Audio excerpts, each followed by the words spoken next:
Let me moisturize my lips first before I start talking all this trash.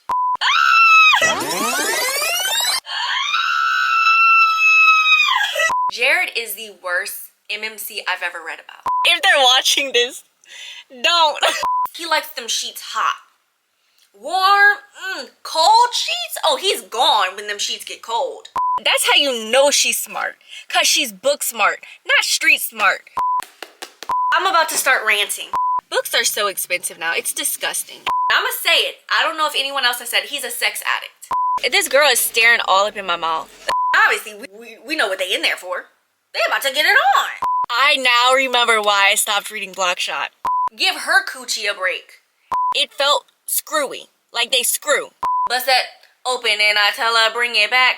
Hey, welcome back to my channel. I have a boring vlog today. I just want to finish all the books that I'm currently reading because it's time.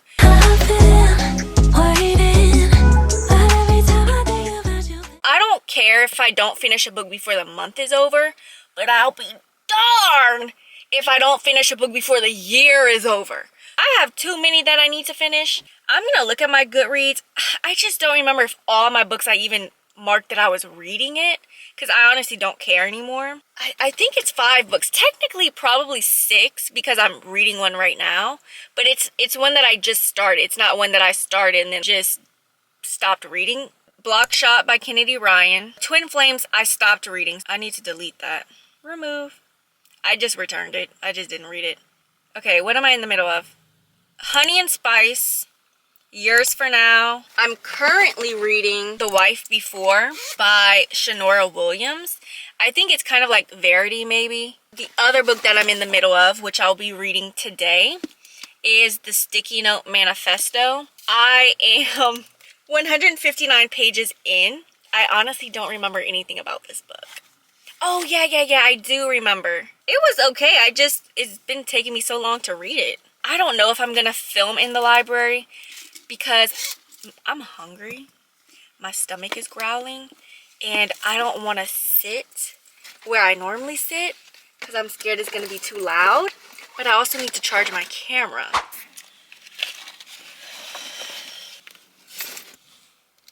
I'm back. 101.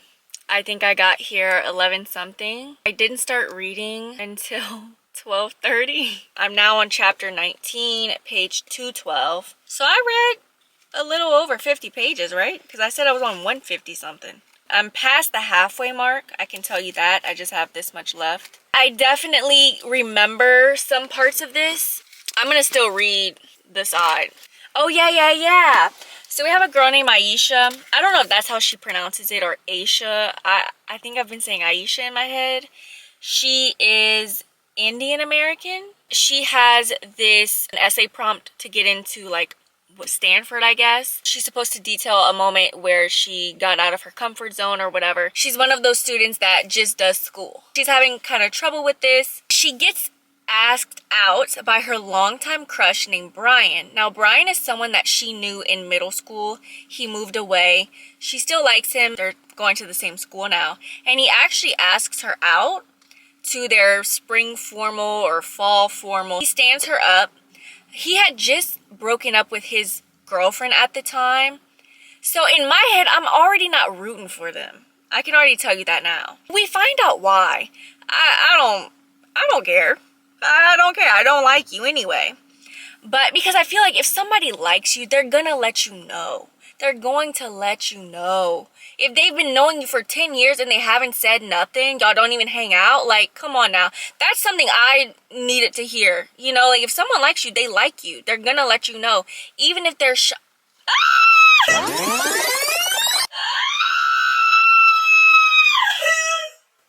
that a spider?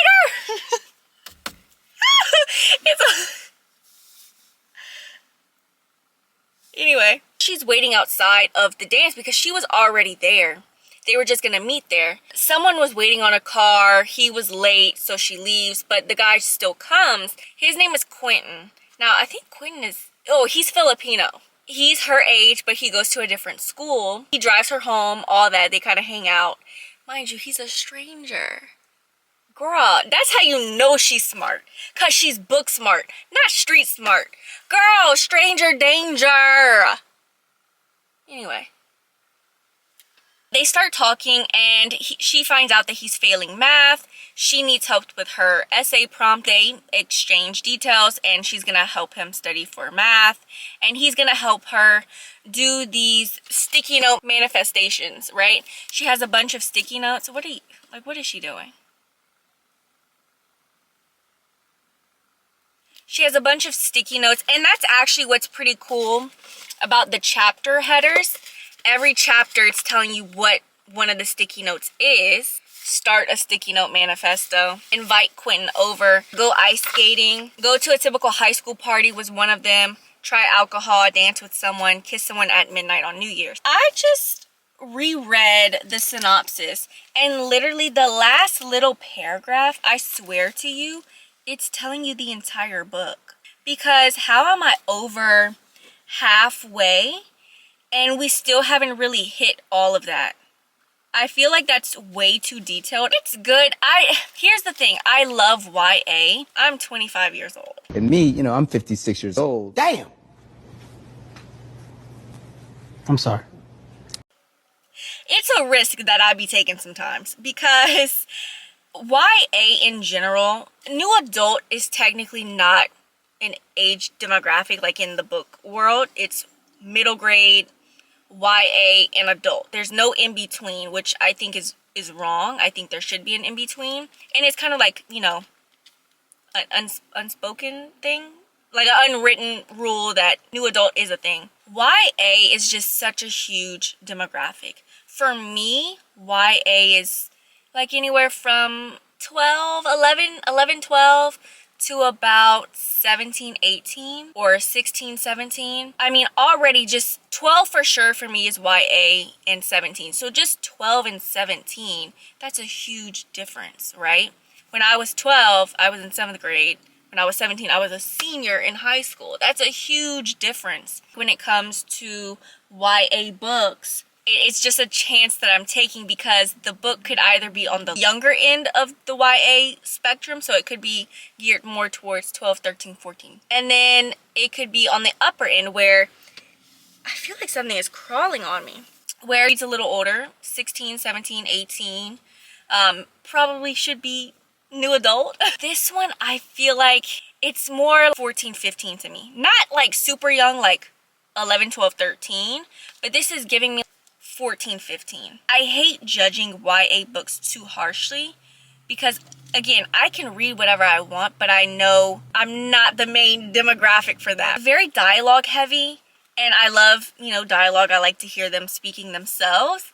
But when it's super heavy, I mean, it kind of throws me off sometimes. I think also where I'm going to run into the biggest issue with this video is that these books that I'm in the middle of, I stopped for a reason. I don't know. I don't know what it is. Depression. I will have an update for y'all on 2 books. I'm currently reading one that I'm about to finish, and it's the thriller book, suspense, whatever. I have about 22 minutes left. I thought I'd hit record because something's about to happen. I hope that whatever it is gasp worthy, because that's the vibes that I'm getting.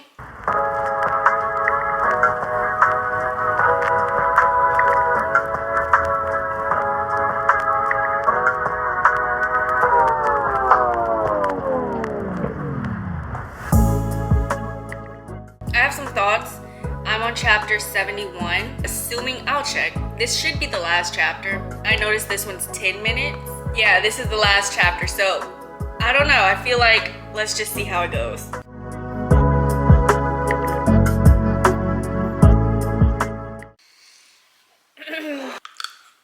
I have thoughts about this book that I just finished. We'll talk about it after.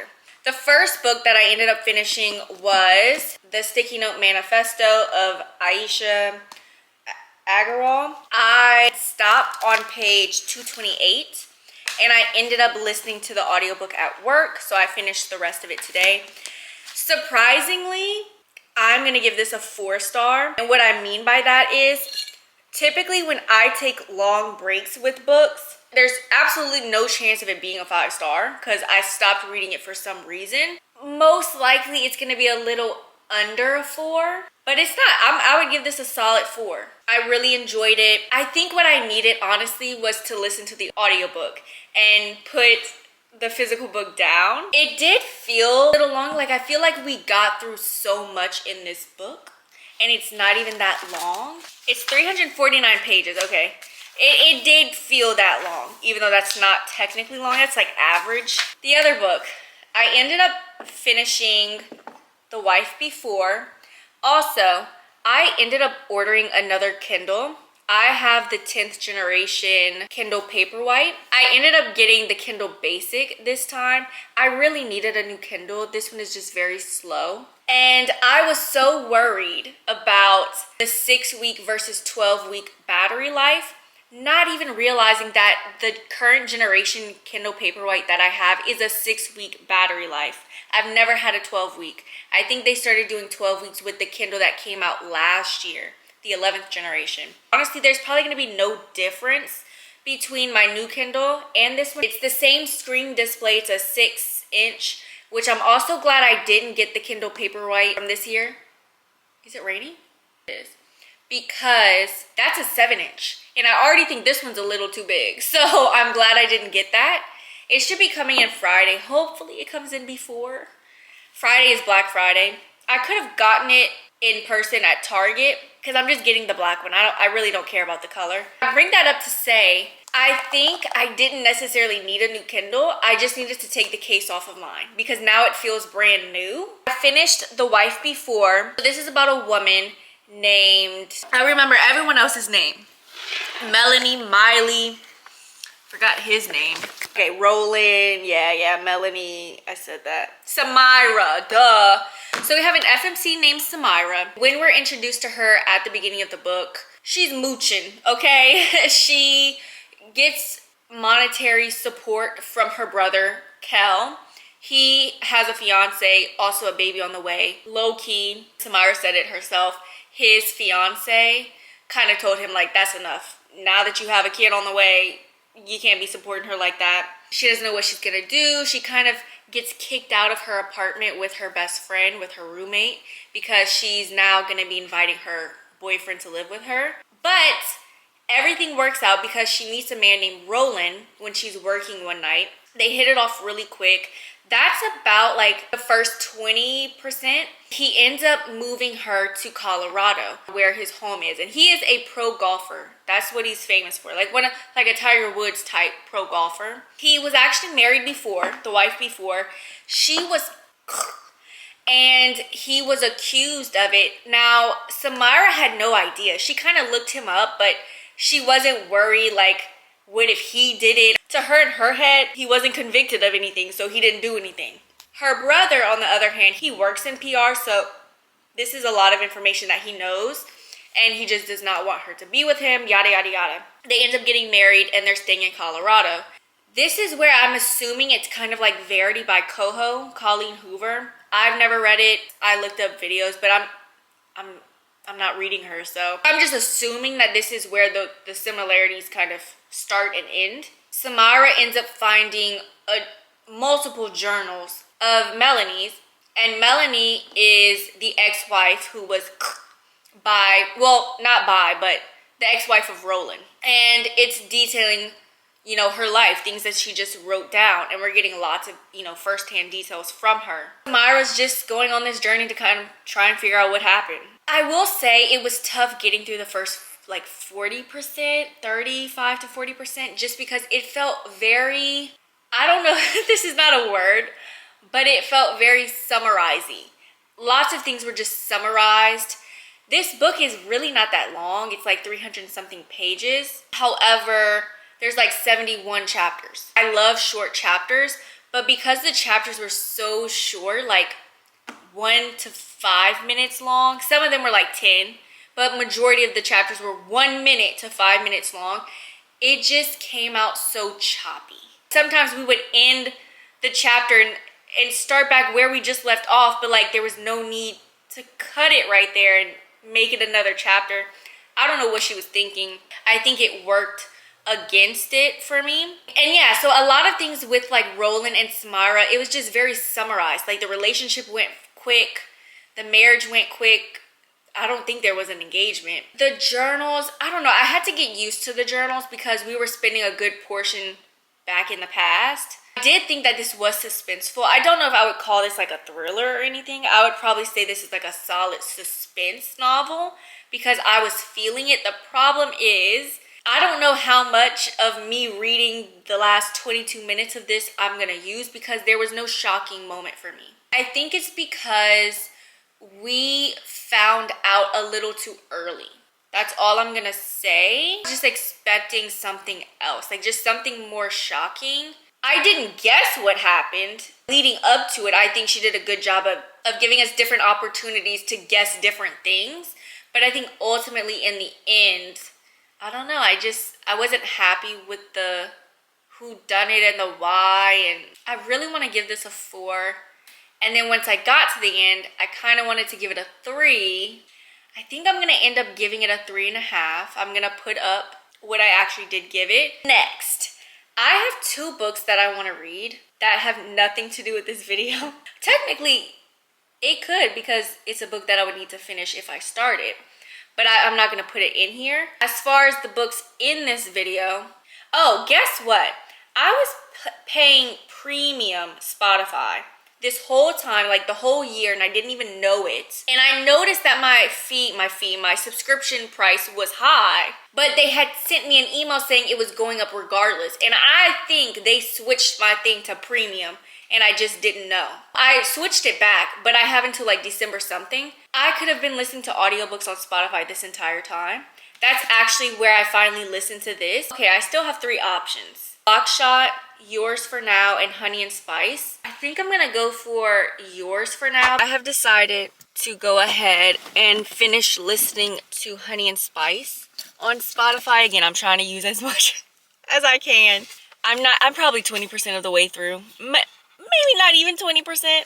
I'm on chapter 9, page 102. The only thing that I don't like about listening to the audiobook of this is that this is a physical book of mine. I own this, and it's a romance. So I've already tabbed a little bit. So that means that majority of this book, there won't be any tabs. But I'm not gonna lie, I've posted that I'm still reading this book, and a lot of people keep saying like they love it and stuff, and I haven't really said anything. If they're watching this, don't. But I've been, trying to keep it cute, but like basically saying, I just haven't picked this up in a while. I need to pick it back up. But the reason why I put it down is because I wasn't enjoying it. There, I said it. I'm scared. It was very slow. But mind you, I'm only 100 pages in. 8 tabs. I struggled with these 8 tabs, to be honest. I have 8 hours left. I'm 31% of the way through the audiobook, at least. There needed to be just enough niggas, Kendrick said it, and therefore so could they, in the club to make them feel cool. So we have a girl named Kiki. Oh, yeah. And I love the synopsis. So we have a girl named Kiki who runs a radio show called Brown Sugar. Her mission is to ensure the women of the African Caribbean Society at Whitewell College in Southern England do not fall into the mess of situationships, players, and heartbreak. But when the Queen of Unbothered kisses Malachi, the guy she just publicly denounced as the waste man of Whitewell, in front of every Blackwellian on campus, she finds her show on the brink. They're soon embroiled in a fake relationship to try and salvage their reputations and save their futures. Kiki has never surrendered her heart before, and a player like Malachi won't be the one to change that, no matter how charming he is or how electric their connection feels. Surprisingly entertaining study sessions and intimate late-night talks at old-fashioned diners force Kiki to look beyond her own presumptions. Is she ready to open herself up to something deeper? The one thing I do remember saying about this book was very wordy. And the synopsis sounds so good! But I'm thinking I just maybe need to listen to the audiobook to get myself further into the book, and then I'll be able to read it physically once I get into it. Bonjour. Salut. Listen, let me see where I'm at. So I said that I was gonna listen to this today. It is 3:57. I had stopped on chapter 9. I don't know where I'm at. Okay, so I'm on chapter 24. 5 chapters left, not including the epilogue. I have been enjoying this book. Honestly, I'm supposed to be fixing my food as I talk. I'm eating fries first, and then I'm gonna do my fish. I have been enjoying this book more as an audiobook. I think that's what I needed. It's really good. But then also, is it because the fake romance kicked in? Before I forget, typically when I read books, I'm always imagining myself as the main character. It doesn't matter. I think it's because they're British. For some reason, I've been imagining Kiki as India. I think that's her name, from Love Island. I don't remember what season she was on. I don't really have a man in mind.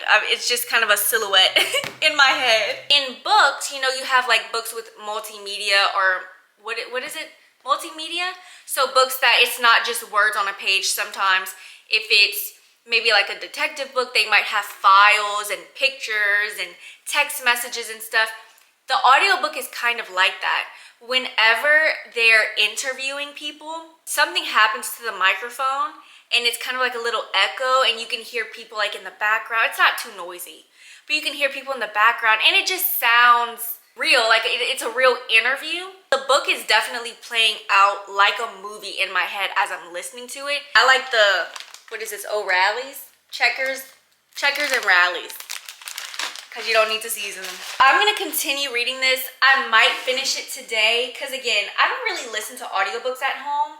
I really don't want to read it physically. This video I have been working on since November, so if you've seen some of the things I've typed, like when I was talking about Goodreads, I told you I don't have Goodreads anymore. My Kindle, I've been have my Kindle now. My new one, I'll show y'all. This is my new one, my Kindle Basic. They have Taylor Swift on the cover, don't ask. I still have ads for this. Really gotten back into my YouTube. But Honey and Spice, I thought I did a reaction video for it, like a wrap up for it. I did not. I struggled reading like the first 50 of probably the first 100 pages.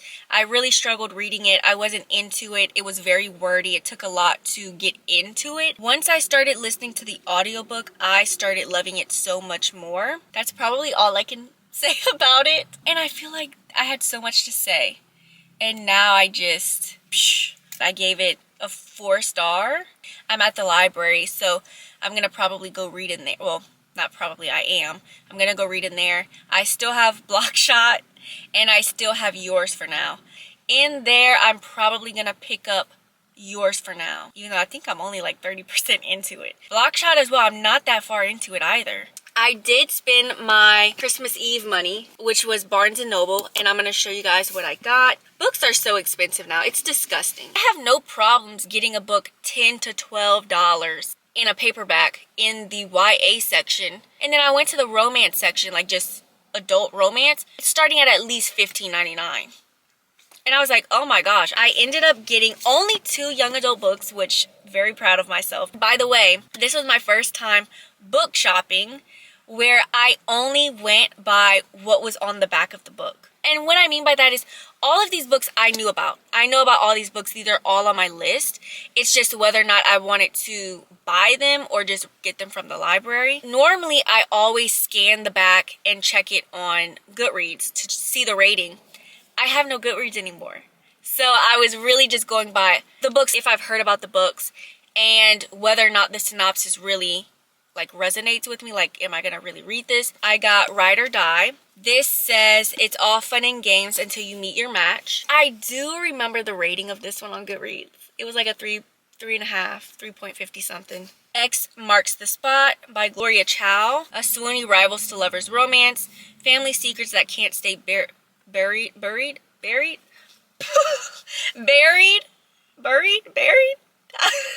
I don't remember how to pronounce that word. A globe-spanning treasure hunt with riddles and puzzles. 2 adult books that I got. I got an adult romance. I got Cross the Line. I have been wanting to read this book for so long. I've been putting it off because my library, of course, doesn't have it either.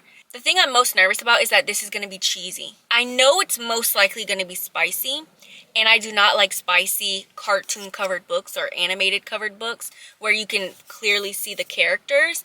I don't know. I've said it before. Not So Perfect Strangers by L.S. Stratton. This might be her debut. I read one of her books. I'm going to put it up because I don't remember what it's called. I enjoyed it. Maybe this isn't her debut. Maybe I thought it was. $16.99. $19 for a paperback. It's really those adult romances that are so expensive. This was $10.99 and this was $12.99. It's time for me to go in there. I've been sitting in my car now for who knows how long. I have my Kindle. Anyway, let's go.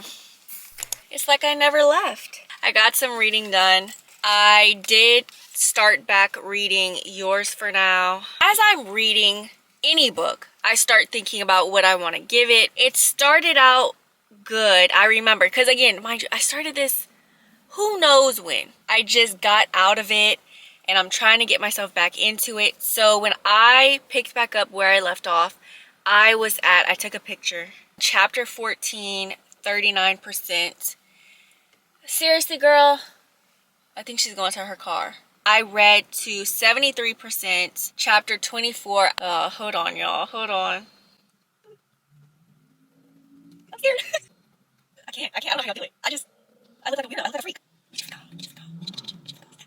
Anyway, okay. It's whatever. Just drive your car. I'm getting there. The last chapter that I read, chapter 23, it was 15 minutes. I started reading with the time at the bottom so I could see how many minutes left in the chapter. I think overall I have about an hour and a half left. This is a fake dating book. This is about Lena and Gabe. This is Latinx. Both of them are working for their family. They have some kind of family business. I don't care what it is. I don't remember what it is. To me, it's not that important. Both Gabe and Lena's families are drastically different. Gabe's family is very much, they're a family unit. They move as one. They're very supportive of each other. Lena's family, on the other hand, they're not so great in my opinion. They're not supportive of one another. The difference in how family treats like men in the family versus women in the family. That's what I'm getting when I read Lena's POV and we're seeing her family. Again, they're not very supportive and she wants to take over the business, but they don't take her seriously. She has an older brother, so it seems like no matter what she does, it seems like the dad is very much, it's going to be the older brother, yada, yada, yada. Lena has this idea. She wants to do this project. And this was, I think, one of the things I didn't like about the book because this is fake dating. And she ends up meeting with Gabe because this project is going to be working with his family as well. All they do, they were like talking with each other and everything. The reason why they even start fake dating anyway is because of these assumptions that Lena's family makes. Jokes around like, oh, like, what are y'all really doing here? Like dating, yada, yada, yada. And then they start fake dating. Lena thinking that if her parents see that she's taking dating seriously as well, and that he's like help pushing her like with this project, like if the project does well, that the dad will see something in her and he will then give the business to her once he retires or leaves or whatever. It's okay. I'm just not enjoying it like I thought I would. Maybe it's just I'm not interested in it right now. Not that it's a bad book, I'm just not into it. I want to read it before the end of the year. And while I was in there, I was thinking, oh my gosh, like I really cannot read any new books. Like I can't start any new books before the new year because I don't know if I'm going to be able to finish every book that I'm in the middle of. So yeah, I am actually hungry. Ooh, I am hungry. I think I want to eat, it's not ice cream, it's like Italian ice, shaved ice or whatever, that I want to eat. This girl is staring all up in my mouth. All up in my mouth. Bye! Good morning, good morning. I have a couple of corrections about Yours for Now. I was able to finish it. I need to clean my glasses real quick. I should probably put my alarm on too for me because I'm apparently not looking at my phone to remind me like, hey, it's time to go inside now. I said the brother that they were thinking about giving the company to. No, that's her cousin. So the family company or family business is ran by, yeah, I can't find my stuff. Is ran by her dad and her dad's older brother. I feel like I got all kinds of stuff wrong, but it's because I hadn't read it in so long. So as I said, I ended up giving it a 3-star. When I was doing my review on Fable, if you're not familiar, when you start the review process, it's a lot. They give you these categories and different words, and you just click on what you think best describes the book, and then when you get to the end, you can then write a review. So you're talking about like the structure of the book, you know, was it well paced, was it too slow, different things like that to help you along with your review. And one of the things that I don't remember what it was, what the category is, but it's the first category, and one of the first words I saw was boring. That's kind of like the best way I could describe it. It wasn't really unique in my opinion, which it's a romance. You know, there's only so much that they're going to be doing in a romance. I get that, but I wasn't interested in it. Even when I started back reading the book, like when I got back into it, I was never actually able to fully immerse myself into the story like I was at the very beginning. Now that brings me to Blockshot. 4 minutes. I told myself last night, let me finish yours for now and let me find where I'm at in Blockshot because I'm going to be listening to the audiobook today. I now remember why I stopped reading Blockshot. This is Enemies to Lovers. It's, I guess, second chance. At the beginning of the book, part 1 is the college years. That's where they meet. Is she Mexican specifically? I don't remember. But I'm pretty sure she's not black. But she is plus size. She's fat. It starts off their college years and they're actually friends, it sounds like. But Jared is a total a-hole. And yes, I did talk about it. I believe, yes, I'm going to have to go through my Instagram story archives because it was something that I talked about on my story. So if I can find the video, I'll input it here. I'm a little scared to post this on my TikTok, but I did start Blockshot. Here's my issues. He sounds like a douche, to be honest. I'm about 20% of the way through. I don't like how he talks about her weight or mentions it, especially in that first part. It sounds like he's trying to prove something. I don't know what. Like he doesn't care that she's plus size, he didn't notice, or something like that. It's just coming off really weird to me. Oh, and he's horny. What you so horny for? He was in college. I guess he was maybe, you know, in his 20s, but the way that his character, or like late teens, but the way that his character like thought about Smex was giving teenager. It was giving 13, 14, like ready to get active. And it was so annoying. And the biggest thing, it's 6:46. The biggest thing that happens is he's pledging this fraternity, okay? And the stuff that's going on is very hazy. The last thing that he needs to do is they tell him he needs to sleep with a fat person. And that fat person is supposed to be our FMC because they know that he's like friends with her. And they're like, there's no way, like, you just want to hit it. So we're going to give you this opportunity. And he tells them no. I won't be doing that. At the same time, he's still thinking, because he does want to have Smex with her, but it's giving exactly what they were saying. You know what I mean? So he tells them, no, I'm not gonna do that. But he's so mad. He still wants to have Smex with her. He's so mad that he goes and he finds her and they screw. And that's the best way that I could describe that. It felt screwy. Like they screw. Not make love, not even have Smex, they screw. Those men knew what he was going to do, and they barge in. Oh, it's 6:48. They barge in, and they make this whole scene, and of course, it comes off to our FMC, I already forgot her name, Banner. It comes off to Banner. Oh, let me go. Hold on. If this next clip comes off a bit choppy, it's because I've already filmed my final thoughts about Blockshot. I didn't realize that I had stopped so abruptly in the last clip.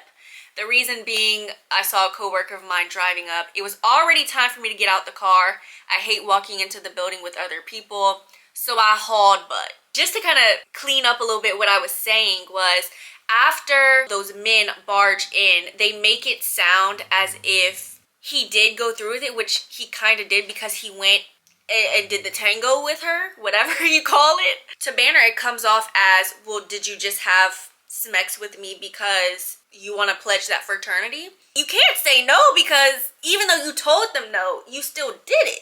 They end up not talking to each other for 10 years. Let's jump into my other thoughts. Let me moisturize my lips first before I start talking all this trash. I don't want dry lips and trash talking a book. I'm about to start ranting. I have my laptop. I have notes. That's what's taking me so long to come back to this, because I wanted to make sure I have everything that I need. I have my phone because I have examples that I will be pulling from the book. But let's talk about Blockshot. I will start by saying this. I will give Kennedy Ryan credit. She has some balls writing this kind of book. Now, what I mean by that, the main trope is cheating. For some people, that's a no-no. For me, fiction-wise, I don't mind it. I'll read it. However, all of the books that I've read that have cheating in it, I hate to say it's justified. The way it's written, you never really feel bad for the person that's being cheated on. Either they're abusive to whoever, you know, our love interest is, or not love interest, to whoever our main character is, or they're cheating themselves. This is not the case in here. Essentially, from what I remember, there was nothing wrong with the relationship between Banner and Zoe. I don't know if I ever mentioned Banner is the name of our FMC. Zoe is her boyfriend at the beginning. I remember reading some reviews and some people not liking Zoe. It also makes me try and remember the beginning, and I'm wondering if she felt pressured to say yes to dating him. I'm just mentioning it because I don't remember. But from what I remember, I think they shouldn't have gotten together in the first place. It was almost like she was just, yeah, why not? Let's date. So I agree that they shouldn't have been together in the first place, let alone stayed as long as they did together. That brings me to her cheating on him with Jared. Jared?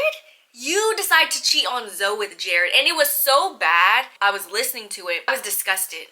I felt so sorry and so bad for Zoe. Every time we got interactions between Banner and Jared, I was legit like this. Ugh. Because I was doing my work. Ugh. Ugh. Really? Oh my gosh. Jared is the worst MMC I've ever read about. And this is coming from a woman, a girl, who hated Luca by Gray Huffington, like the book. I would take Luca as a character over Jared. This man, and I'm gonna say it, I don't know if anyone else has said it, he's a sex addict.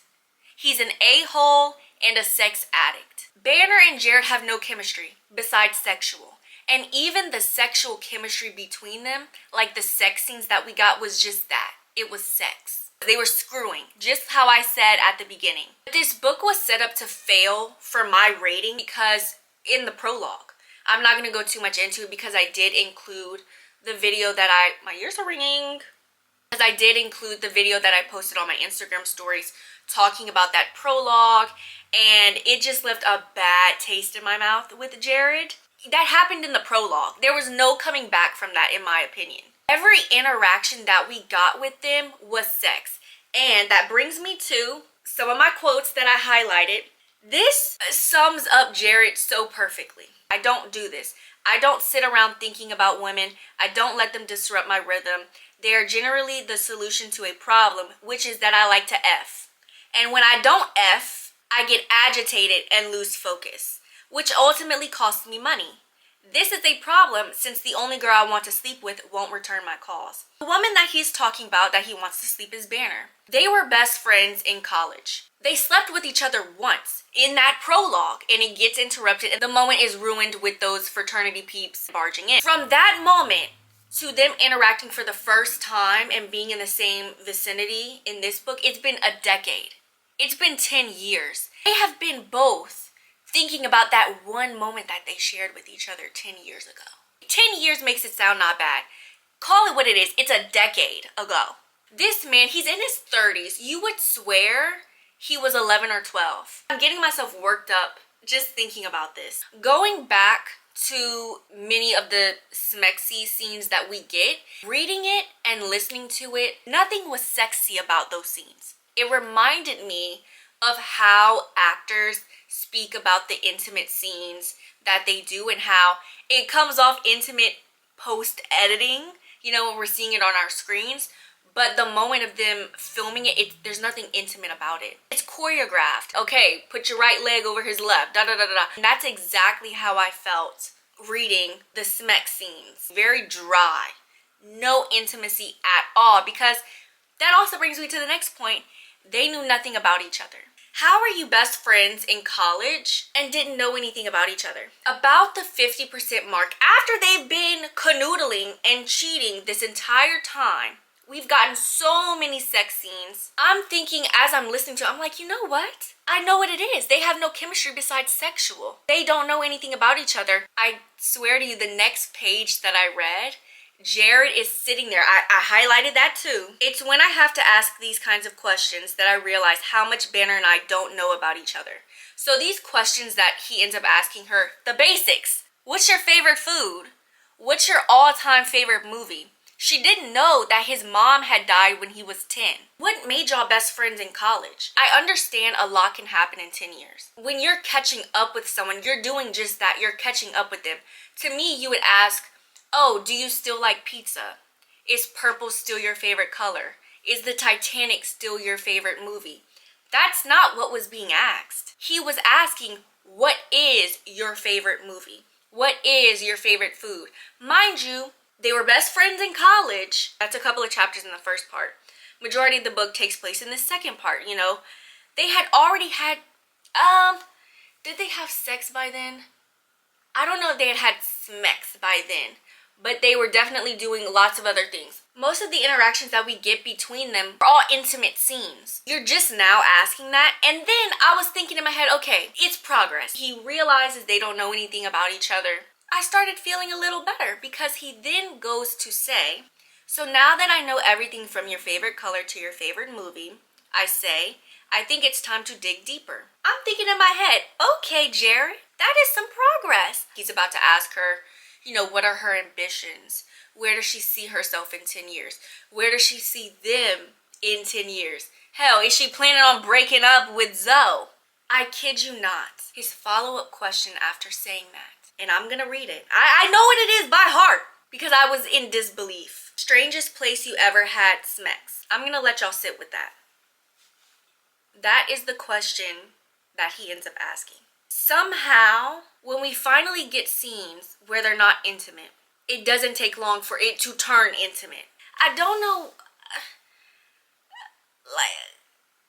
and she's into that? At this point, I'm like, yeah, this book is gonna be a 1 star, which is sad because my rating scale, a 1 star for me means I didn't like anything. I couldn't pick one thing. Hell, I didn't like the name Jared. Finally, and I looked it up, the 65% mark, we get a little something else. Something takes place. You know what? It's emotional, but I'm here for it. If I don't have to keep reading more of Jared and Banner being intimate, I'm all for it. Now, I'm getting into spoiler territory, so I'm going to keep it as broad and non-specific as possible. Like in any romance, our love interests are going to be apart, so that's not really a spoiler. You know, a lot of books have that. It's a romance. What do you expect? Banner and Jared are away from each other for some time. Couple of weeks, a month, couple of months, something like that. I'm not necessarily saying that they broke up, but they're away from each other. They're not really talking. It's been a while. And I was here for it. I needed a break. Give her coochie a break and give my ears a break because I was listening to it. When I tell you this whole situation made me hate Jared even more. When they finally see each other, she's kind of chatting, she's kind of saying like what's been going on, and he's like, that's not what I'm here for. Interrupts her. That's not what I'm here for. Proceeds to get her anywhere that he can. They go into the pantry. Didn't go to any bedroom. And obviously, we know what they in there for. They about to get it on. This man already hasn't said much. The longest little sentence that he had was, that's not what I'm here for.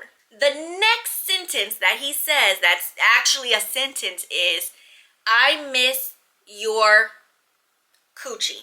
Not I miss you, I miss your coochie. When I tell you, I was so disgusted because leading up to that, we know what's been going on. Again, I'm trying not to spoil nothing. And reading those scenes, and then we get Jared and his horny behind, just burned me up.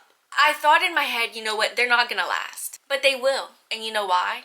Because she has wanted him for so long, you know, when they were in college. Now that she finally has him, she's gonna do everything that she can to keep him. And what that means is opening her legs.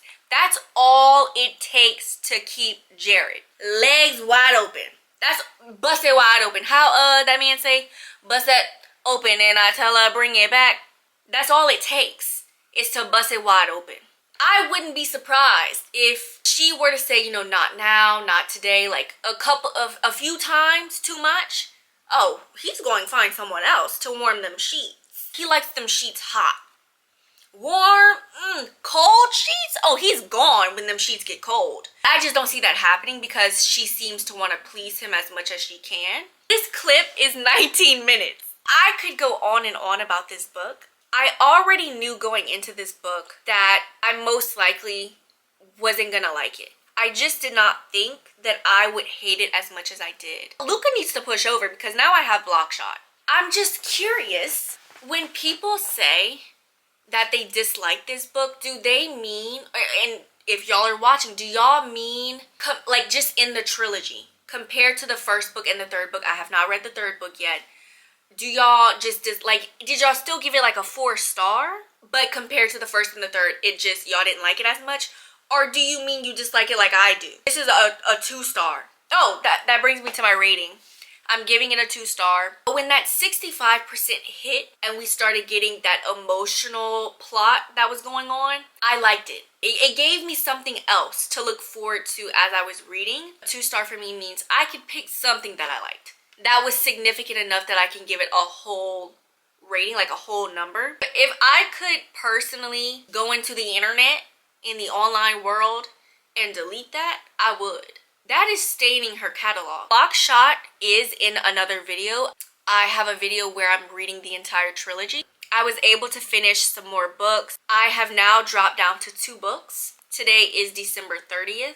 I still have In Their Shadows to finish, and I still have Real. I am reading Real by Kennedy Ryan. I had started it a few days ago. I'm enjoying it. That's it. What is this? Ooh, I got a new subscriber. Hi.